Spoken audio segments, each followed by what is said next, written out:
నమస్తే అండి, నేను రజాక్. ఇప్పుడు ఎక్కడ చూసినా కూడా మనకు కనిపిస్తున్న విషయం ఏంటంటే పిఠాపురం ఎమ్మెల్యే గారి తాలూకా. ఇదే బండి మీద నెంబర్ ప్లేట్ మీద ఎక్కడ చూసినా కనిపిస్తున్నటువంటి పేరు. సో దీన్ని ఫస్ట్ క్రియేట్ చేసింది ఎవరంటే నల్లా నాయుడు అంట. ఈ మహానుభావుడు అది క్రియేట్ చేసింది. దీనివల్ల చాలా మంది పొట్టలు నింపుతున్నాడని చెప్పొచ్చు. ఎందుకంటే ఆంధ్రాలో అదేవిధంగా తెలంగాణలో కొన్ని ప్రాంతాల్లో చాలా వరకు కూడా ఈ నెంబర్ ప్లేట్ మీద పిఠాపురం ఎమ్మెల్యే గారి తాలూకా అంటూ కూడా నేమ్ బోర్డులు వెళ్తున్నటువంటి పరిస్థితి. ఈరోజు నేను ఒక వీడియో కూడా చూడడం జరిగింది. అదేంటంటే విజయవాడలో అనమాట. విజయవాడలో ఒక్క సింగిల్ డే బేసిక్గా అయితే రోజు మొత్తం మీద మహా అయితే ఒక 20 బోర్డులు తయారు చేస్తే గొప్ప అంట. ఒక 20 బోర్డులు తయారు చేస్తే గొప్ప నెంబర్ ప్లేట్స్కి సంబంధించి. అలాంటిది సింగిల్ డే 300 బోర్డులు తయారవుతున్నాయి అంట. చెప్పి వాళ్ళు ఆశ్చర్యపోతున్నటువంటి పరిస్థితి. దానికి సంబంధించినటువంటి వార్త ఇప్పుడు సోషల్ మీడియాలో సర్క్యులేట్ అవుతుంది. పిఠాపురం ఎమ్మెల్యే గారి తాలూకా ఈ నేమ్ బోర్డు ప్రస్తుతం బాగా ట్రెండ్ అయింది. అసలు ఈ ఆలోచన ఎలా మొదలైందంటే అమలాపురానికి చెందినటువంటి పవన్ కళ్యాణ్ గారి వీరాభిమాని గ్రాఫిక్ డిజైనర్ నల్లా నాయుడు అనే ఒక వ్యక్తి జూన్ 4వ తేదీన ఫలితాల కోసం ఆ ఫలితాలు వెలువడిన వెంటనే తన బైక్ మీద ఆ నేమ్ బోర్డును బిగించి ప్రత్యేక ఆకర్షణగా నిలవాలని చెప్పేసి చూశాడట.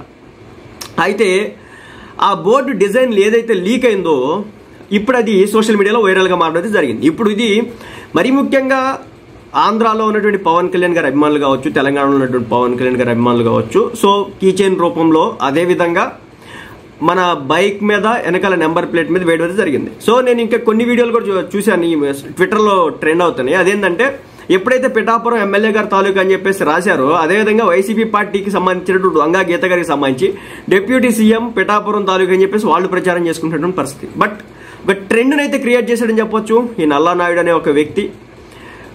ఇప్పుడు ఈ ట్రెండ్ ఎలా అయిందంటే దీని కారణంగా కొంతమందికి ఒక మంచి ఉపాధి అయితే దొరికిందని చెప్పొచ్చు.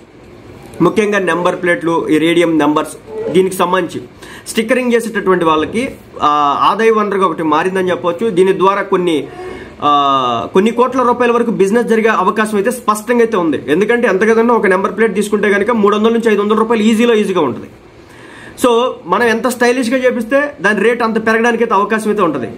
వీళ్ళందరికీ కూడా ఒక ఉపాధి పెట్టినట్టు ఒక ఉపాధి క్రియేట్ చేసినటువంటి పరిస్థితి అయితే ఈరోజు ఏర్పడిందని చెప్పొచ్చు. ఇదొక అయితే ఏంటంటే దీన్ని పోలీసులు అయితే ఏమాత్రం కూడా యాక్సెప్ట్ చేయరు అనే విషయాన్ని కూడా గుర్తుపెట్టుకోండి. ఇది జస్ట్ ఏదో అలా పెట్టి అలా తీసుకోవడానికి తప్ప సిటీ లిమిట్స్లో కానీ ఈ నెంబర్ ప్లేట్తో తిరిగితే కనుక ఇబ్బందులు ఎదుర్కోవడానికి అవకాశాలు అయితే ఉంటాయి. ఆ విషయాన్ని మీరు మర్చిపోవద్దు.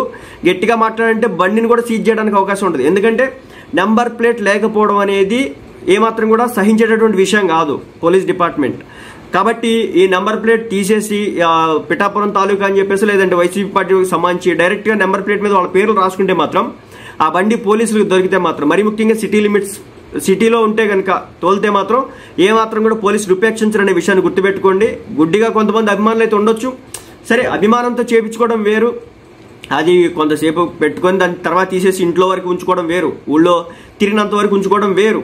కానీ అలా కాకుండా సిటీలోకి వచ్చి సిటీ లిమిట్స్లోకి వచ్చేసి ఈ నెంబర్ ప్లేట్స్తో తిరగడం అది ఏ పార్టీ కార్యకర్తకైనా సరే మంచిది కాదనే విషయాన్ని గుర్తుపెట్టుకోండి. మరి ముఖ్యంగా కొంతమంది కార్ల మీద కూడా రాపేస్తున్నారు. కరెక్ట్ కాదు. స్టిక్కరింగ్ చేయించుకోవడం వేరు, అంతే తప్ప అంటే కార్ల మీద రాయించడం అంటే కారు అద్దాల వెనక అద్దం మీద గ్లాస్ మీద రాయించుకోవడం తప్పు కాదు. అదేవిధంగా కారు ఫ్రంట్ రాయించుకోవడం తప్పు కాదు. బట్ నెంబర్ ప్లేట్స్ మీద ఎట్టి పరిస్థితుల్లో కూడా వీటినైతే రాయించుకోవద్దు. బైక్స్ మీద కూడా అంతే, వెనకాల అవసరమైతే రాయించుకోవడం తప్ప ఎట్టి పరిస్థితుల్లో కూడా నెంబర్ ప్లేట్స్ మీద అయితే రాయకండి. దీనివల్ల ఫ్యూచర్లో ఇబ్బంది అయ్యే అవకాశాలు అయితే ఉంటాయి. ఇంకో విషయం కూడా చెప్తున్నా, రేపొద్దున ప్రభుత్వం మారినప్పటికీ కూడా 1-2 రోజులే హడావిడి, ఆ తర్వాత దీన్ని పెట్టుకొని తిరుగుదాం ఇబ్బందిని క్రియేట్ చేయడం అంటే ఏమాత్రం కూడా మంచి పద్ధతి కాదు. నేను ఇది జనసేన పార్టీ కార్యకర్తలకి చెప్తున్నటువంటి మాట. ఎస్, మీ వల్ల కొంతమేర రెవెన్యూ అయితే జనరేట్ అవుతుంది, వాళ్ళకు ఉపాధి కలిగింది. ఆ ఆనందాన్ని ఆనందంగానే ఉంచండి తప్ప దాన్ని ఎక్స్ట్రీమ్ లెవెల్స్కి వెళ్ళి ఇబ్బందిని అయితే క్రియేట్ చేయొద్దు. ఎందుకంటే బండి నెంబర్ ప్లేట్ మీద నెంబర్ లేకపోతే కనుక అది సీరియస్ ఇష్యూగా మారుతుంది. ఏదైనా చిన్న యాక్సిడెంట్ అయినా లేకపోతే పెద్ద యాక్సిడెంట్లు అయినా కానీ బండిని సీజ్ చేసేస్తారు, లాన్ దోసేస్తారు ముందు. ఆ విషయాన్ని అయితే మీరు గుర్తుపెట్టుకోండి. అల్టిమేట్గా ఏంటంటే ఒక క్రేజ్, ఒక ట్రెండ్ని క్రియేట్ చేయడంలో పవన్ కళ్యాణ్ గారి అభిమానులు నెక్స్ట్ లెవెల్ అని చెప్పొచ్చు. దానికి ప్రత్యక్ష ఉదాహరణ ఇదే అనమాట. ఒక వ్యక్తి తన మనసులో అనుకున్నది, ఒక గ్రాఫిక్ డిజైనర్ తన మనసులో అనుకున్నది జస్ట్ అలా పెట్టి చేశాడు. అది సోషల్ మీడియాలో విచ్చలవిడిగా వైరల్ అయింది. నిజంగా ఇది ఒక అద్భుతం అని చెప్పొచ్చు, ఒక అద్భుతాన్ని క్రియేట్ చేశారని చెప్పొచ్చు. సో నేను మళ్ళీ అల్టిమేట్గా చెప్తున్నాను, అది ప్రజలకు ఇబ్బంది కలిగినంత వరకు మనకైతే ఏ ఇబ్బంది లేదు. ఎప్పటికైతే ప్రజలకు ఇబ్బంది అవుతుందో అప్పుడు మనం ఆ పని చేయకూడదు.